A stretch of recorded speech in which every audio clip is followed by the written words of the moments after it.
자, 여러분 안녕하십니까? 이제 파트 1 법, 2 안전관리, 안전일반, 이제 파트 3 해서 기업진단 지도입니다.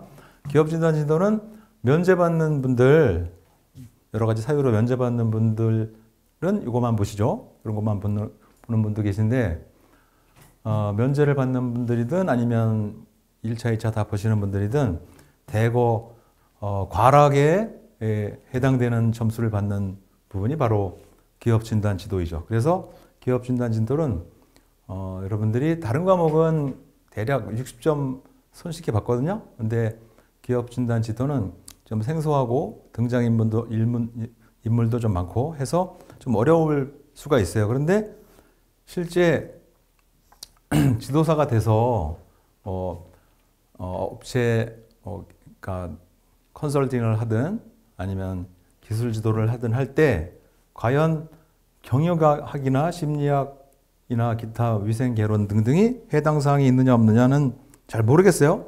모르겠는데 아무튼 기업 진단 지도가 그러니까 존재하는 이유는 가장 크게 보면 응시 인원이 정말 놀랄 정도로 증가되고 있는 현실을 감안해서 대거 기업 진단을 과목 3과목을 통해서 탈락하는 사람을 만들자 하는 차원으로 문제를 내고 있다라고 이해하시는 게 훨씬 빠르죠. 이것을 향후에 어떻게 활용할지 안 할지는 모르겠어요. 그러니까 우리는 시험에 합격하는 게 목적이다 보니까 이제 기업 진단 지도에서 반드시 너무 형편없는 점수 40점 미만 되는 부분도 많이 나오시고 60점 받기는 보통 쉬운 일이 아니에요. 그래서 시험에 나올 만한 것들 이제 시험에 합격하시는 것이 1차 목표이다 보니까 시험에 합격할 수 있도록 출제될 가능성이 높은 거 위주로 강조해서 설명을 드리도록 하겠습니다. 이 교재는 말이죠. 출제 기준, 그러니까 발표하고 있는 출제 기준에 매년 맞춰서 뭐 출제 기준을 매년 하는 건 아니지만 그러니까 출제 기준은 통상적으로 3년이나 또는 5년치를 5년 앞으로 이 기준으로 출제합니다라고 되어 있어요. 그래서 출제 기준에 의해서 문제들을 올려놨으니까 이 문제 보시면 대부분 이 범위 내에서 출제가 되고 있다라고 보시면 됩니다.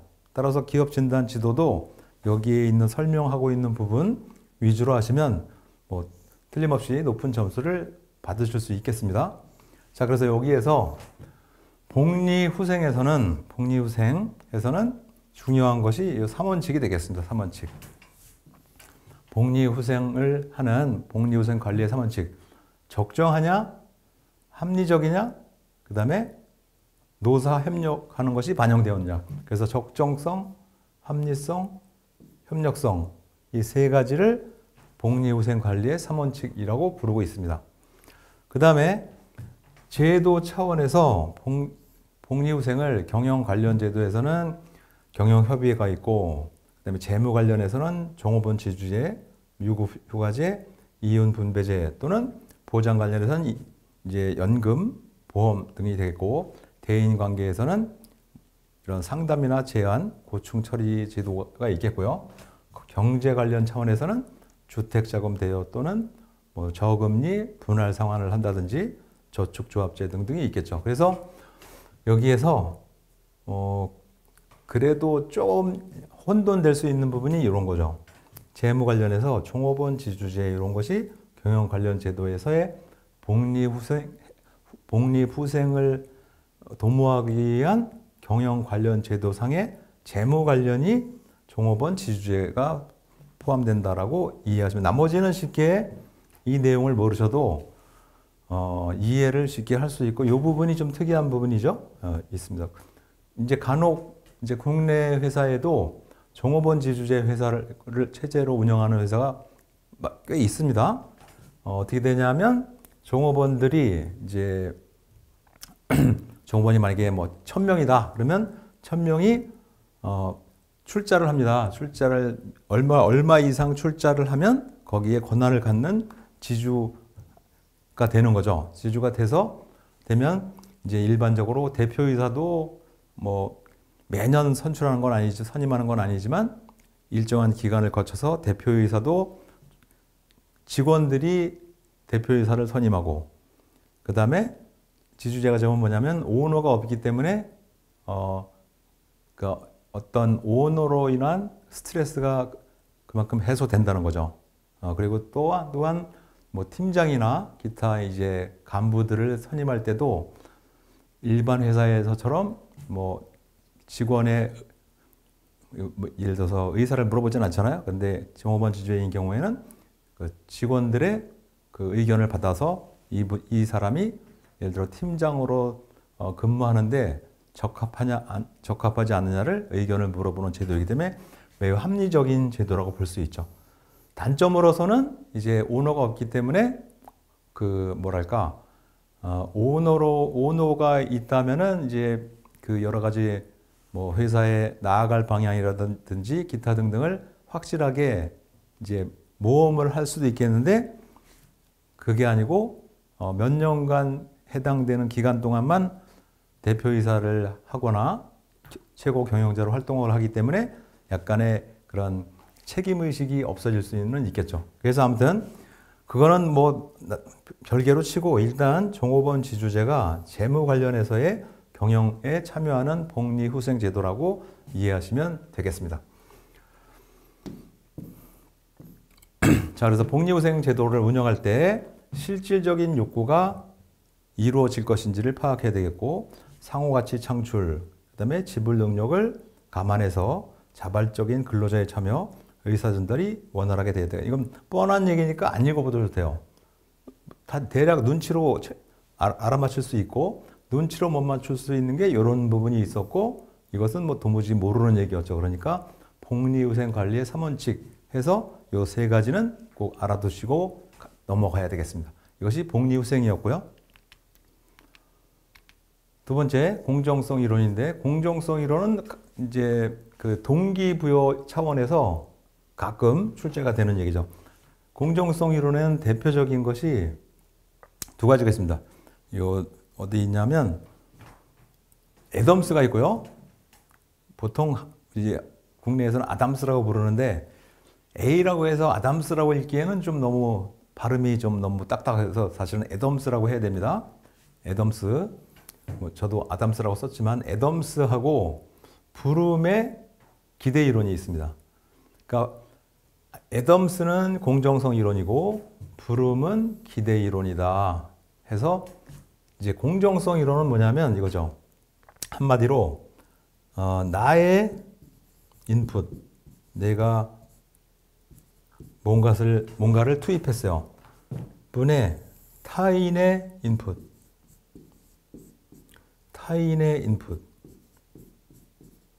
이것이 똑같지는 않아도 비슷해야 되겠다는 거죠. 누구하고.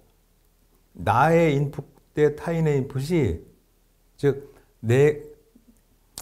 다시 더 쉽게 하자면 이렇게 되는 거죠. 어떻게 되냐면 나의 인풋과 그 다음에 나의 아웃풋, 내가 이것 무언가를 통해서 이제 거둬들인 소득, 아웃풋이 얘는 어떻게 타인의 인풋과 그리고 타인의 아웃풋, 요게 어느 정도 똑같지는 않아도 유사해야 된다는 거죠. 유사. 그러면은 나는 불만이 없겠다. 그러면 공정하게 내가 공정하다고 본다는 것이 공정성 이론이죠. 그러니까 동기부여 이론 중에 메슬로우도 있고 뭐 엘더포도 있고 맥그리거도 있고 많단 말이에요. 그 중에 그래도 공정성 이론, 즉 애덤스 이론이 그래도 비교적 합리적이지 않느냐라고 보는 거죠. 그래서 우리가 지금 우리 뭐 예전에도 마찬가지지만 원시대도 그랬겠지만 뭐 조선시대나 지금 현대 사회나 보면 어떤 사람은 별로 노력도 안 하고 운이 좋아서 이렇게 아웃풋이 많이 생겨. 그러니까 예를 들면 이런 거죠. 어떤 사람은 우연한 기회에 강남의 아파트를 뭐 아무 생각 없이 사놨더니 강남의 아파트는 이제 지금 현재로 치면 한 50억 정도 하잖아요. 뭐 지금 쓸만한 집은 50억 정도 하죠.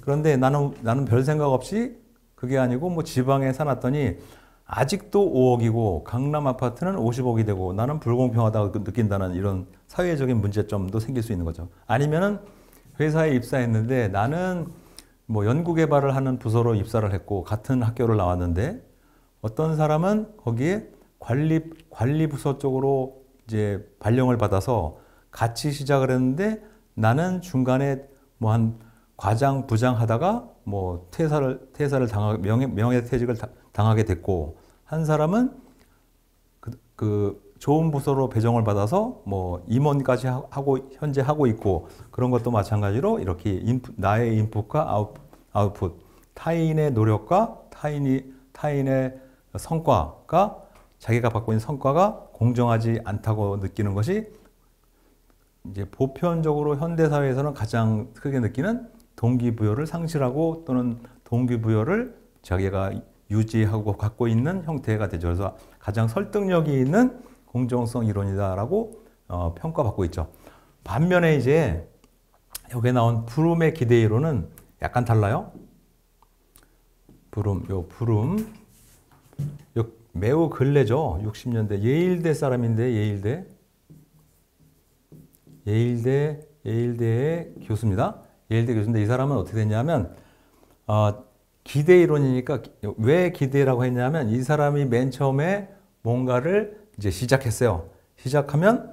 시작을 해서 투입을 했습니다. 뭔가를 투입을 하면 뭐를 하냐 하면 첫 번째 평가를 자기 스스로 해봐요. 평가를 해보고 그 다음에 평가에 의한 결과를 자기 스스로 결과물을 확인하고 그럼으로써 자기가 궁극적으로는 뭐가 되냐 하면 내가 만족하느냐 안 만족하느냐를 본다는 거죠. 만족 여부. 만족을 할 것인가 안 할 것인가. 근데 여기서 이상한 단어가 나옵니다. 이걸 뭐라고 하냐면 유인가 이렇게 불러. 유인가. 그러니까 뭐냐면 그 밸류를 말하거든요. 밸류인데 번역을 하다 보니 이걸 유인가라고 불러요. 만족도 여부. 그러니까 이 유인가 단어를 기억할 필요가 있습니다. 여러분들이. 유인가. 그러니까 유인가 나오면 이건 기대 이론이에요. 즉 내가 만족하느냐 안 만족하느냐. 그런데 이것은 시작해서 평가라고 하면 뭐냐면 평가니까 쉽게 말하면 시험 성적이에요. 시험 성적이고 그 다음에 결과는 시험 성적에 의해서 결과가 어떻게 되느냐 하면 얘는 승진 등등으로 해당돼요. 그러니까 이 사람이 시작을 해서 내 스스로 평가를 받고 평가로 인해서 뭐 입사 그런 것도 되죠. 입사. 어디 회사에 뭐 대기업에 입사 아니면 중소기업에 입사도 마찬가지죠. 그러니까 내가 시작을 해서 평가를 받았어요. 평가를 받는 것의 대표적인 것이 시험이잖아요. 테스트. 그러니까 이것을 쉽게 말하면 이해를 하기 싫으면 테스트라고 보시면 돼요. 테스트를 받았어요. 테스트를 받아서 테스트의 내용대로 내가 입사를 하던가 아니면 승진을 하던가의 결과물이죠. 그럼으로써 내가 최종적으로 만족할 것인가 만족하지 않을 것인가를 기대해 본다는 거죠. 그러다 보니 이제 우리 입장에서는 어떻게 쉽게 이해할 수 있냐면 내가 시작을 했는데 아무래도 시험 성적이 좋게 나올 것 같진 않아. 그러면 노력을 좀 덜 하게 되겠죠. 아니면 내가 노력한 것만큼 시험 성적이 나올 것 같아. 그러면 노력을 많이 하겠죠. 그래서 시험 성적이 적정한 성적이 나왔어요. 그랬을 때 과연 이 점수를 가지고 승진을 하거나 아니면 내가 바라는 그 좋은 회사에 입사를 할 수 있을 것인가 하지 못할 것인가를 수시로 확인한다는 거죠. 그러니까 여기에서도 자기가 노력을 더할까 말까, 여기도 노력을 더할까 말까, 노력을 더할까 말까를 결과물을 자기가 예측하면서 수시로 투입하는 노력을 줄일 수도 있고 늘릴 수도 있다는 그런 기대를 목적으로 한 타겟으로 한 자기 노력을 하겠다는 거죠. 그래서 이것을 기대 이론이라고 부르고 있습니다. 그런데 제가 이제 설명을 드렸는데 이해가 잘 가시면은 다행이고 아니면 이해가 잘 안 가시면 그러니까 이런 경우가 있어요. 제가 이제 동영상 이제 일방적으로 제가 말하는 거 말고 특강을 한단 말이에요.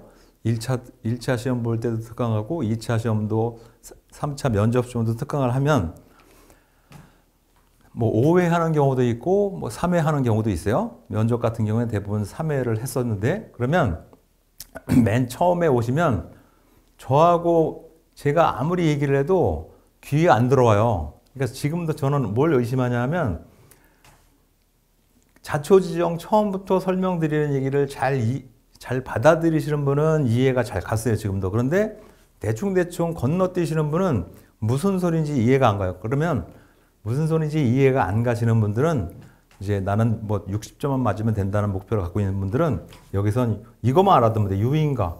이 단어가 좀 희한하거든요. 그래서 유인가는 바로 뭐냐면 부름이다 이렇게 하시면 돼요. 그런 분들은. 근데 바람직하진 않고 제가 설명드렸던 이 얘기를 기왕이면 차곡차곡 이해하시는 것이 좋지 않을까 싶습니다.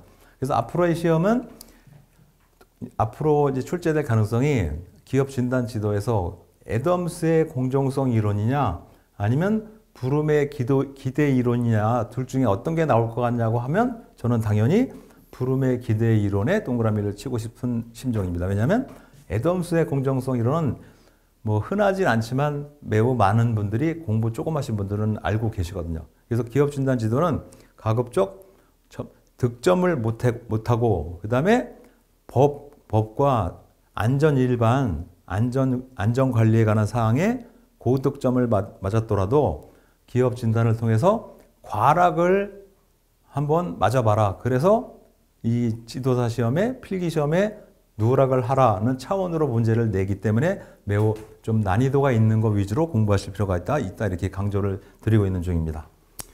그래서 둘 중에 뭐가 중요하냐면 브룸의 기대 이론이 훨씬 더 중요하자. 이것은 이 사람이 어느 학교 교수였는지까지도 알아둘 필요가 있어요. 그래서 예일대 교수였다. 네, 그거 알아두시고 유인가라는 말이 나온다. 만족도. 그 다음에 조직의 공정성 3개 기준으로서는 배분이 공정해야 되겠고 과정이 공정해야 되겠고 상호 인간관계가 공정한 형태를 유지해야 되겠다. 이 3가지를 공정성 3기준으로 보고 있습니다. 절차, 뭐 배분 읽어보시면 쉽게 이해가 가고요. 쉽게 이해하는 건 좀 넘어갑니다. 이것은 왜냐하면 이걸 가지고 시험 문제 내기도 어렵고 뭐 제가 설명을 해놨지만 어려운 얘기가 아니니까 시간 나실 때 읽어보시면 되겠습니다. 자, 그러면 불공정한 것을 나의 인풋과 타인의 아웃풋이 공정하지가 않게 되면 어떤 행동을 하게 되냐면 당연히 노력을 축소한다든지 또는 급여를 더 많이 달라고 요구한다든지 또는 타인과 비교해 볼 때 공헌도가 이 사람은 회사에 아니면 조직에 그 공헌하는 도가 낮다 하는 경우에는 차라리 이 사람이 뭐냐면 능력 대비 과한 대우에 자포자기를 하게 되는 경우가 있는 거죠. 그러니까 보니까 뭐 설득력도 없고 뭐 업무 능력이 있는 것도 아닌데 이 사람이 뭐 계속 줄을 잘 타서 예를 들어서 줄을 잘 타서 승진을 그때 하고 뭐 성과급도 많이 받고 하면은 다른 능력을 많이 갖고 있다고 자기가 생각하는 사람은 뭘 하냐면 자포자기를 하고 하는 경우도 생긴다 이런 얘기죠. 그런 경우는 실상 많이 있습니다. 그 다음에 또는 이직을 하게 되는 경우도 있고. 그래서 나의 인풋과 나의 아웃풋 대비 타인의 인풋과 타인의 아웃풋이 불공정하다고 느껴지면 뭐를 하냐면 불만의 형태가 대표적인 게 이거 외에도 많이 있을 수 있겠죠. 그런데 가장 대표적인 것이 4가지의 노력을 줄이거나 아니면 나에게 더 임금을 많이 주세요라고 주장하거나 아니면 자포자기 해버리거나 또는 조직을 이탈하게 내가 이 조직을 그만두지 또는 이 회사를 그만둬 버리지 내가 이런 심정을 갖게 된다 이런 얘기죠. 그래서 이 내용도 매우 의미가 있죠. 그렇죠? 네, 실무적으로는 그래서 이 4가지 사항도 기억하셔야 될 사항으로 여겨집니다. 여기까지가 기업 진단 지도의 1번, 2번 문제였습니다. 그러니까 별로 쉽진 않죠. 왜 등장인물이 나오고 부름이 나오고 애덤스가 나오고 그 다음에 여기에서도 첫 번째 문제에서도 여기도 좀 생소한 게 나오죠. 뭐냐면 복리후색의 3원칙이 나오기 때문에 기업 진단지도는 공부하실 때 가급적 좀 상태가 좋을 때 페이스가 아주 상태가 좋을 때 공부를 하시는 것이 여러분들이 기업 진단 지도에서 뭐 이렇게 큰 실수를 해서 점수를 못 받게 되는 경우를 방지하는 하나의 뭐 요령이라고 볼 수 있겠습니다. 자, 이 시간은 첫 번째 1번 문제, 2번 문제까지 설명을 드렸습니다. 네, 감사합니다.